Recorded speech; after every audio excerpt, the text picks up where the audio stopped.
Welcome back. The left quickly blaming President Trump for the missile mistake in Hawaii. Our leaders have failed us. Donald Trump is taking too long. He's not taking this threat seriously. But how quickly they forget. Now, the president has obliterated ISIS. He's ramped up pressure on North Korea and Iran, and he's even prevented chemical weapons attacks in Syria.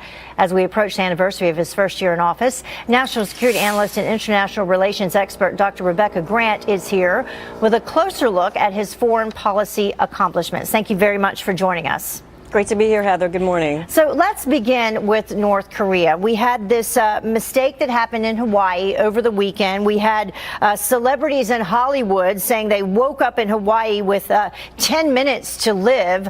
Overreaction when you take a look at North Korea's successes from this administration so far. What do you think? Well, just this one time, I can't blame Hollywood because that message really was a showstopper.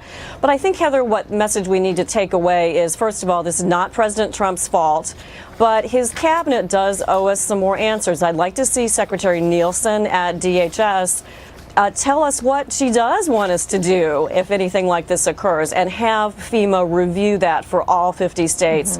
I'd like to see the Pentagon give us a rundown on what we do and don't have for missile defense, because the fact is Hawaii is well defended. We do have good missile defenses, and it's Trump who's put us on the right course to containing North Korea's offensive capabilities. Yeah, he's implemented new sanctions. He's pushed China to crack down on North Korea as well. We have South Korea and North Korea actually in discussions at this point. We reported earlier they were talking about having a joint hockey team.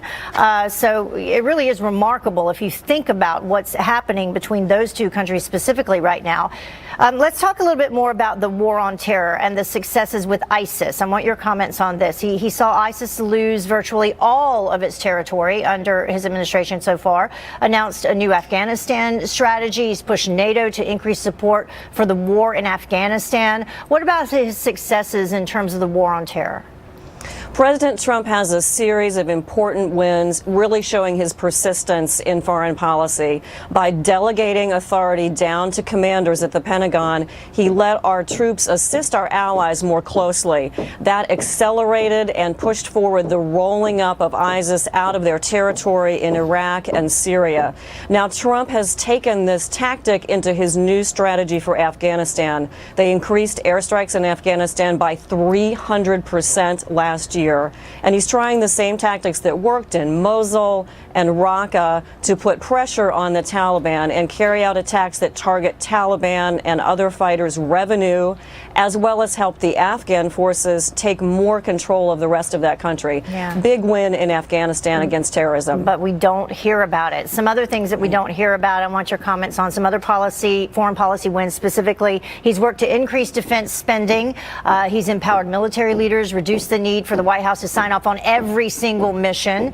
He's ordered new sanctions on Venezuela and approved a new Iran strategy. He's also ordered missile strikes against a Syrian airbase. So your thoughts on all of that? Let's start with the Syrian airbase. That missile strike was very appropriate and yet measured and conservative. It tells us that Trump knows how to wield U.S. military power appropriately. Add on top of that, he did approve an increase in the defense budget, focusing that on readiness and on some of the service's top priorities. I also like that he urged Congress to rush through an additional $4 billion for missile defense. That will stock up some of the interceptors, start research on some new improvements to that system, and maybe allow them to do some testing as well. Yeah. So he's got the military on course to be a stronger military going forward. All right, Dr. Grant, thank you so much for joining us. We appreciate your insight as always, and we can tell why you are certainly an international relations expert. Oh, thank you. Great to be here. Thank you. Have a great day. You too. Thanks. Well,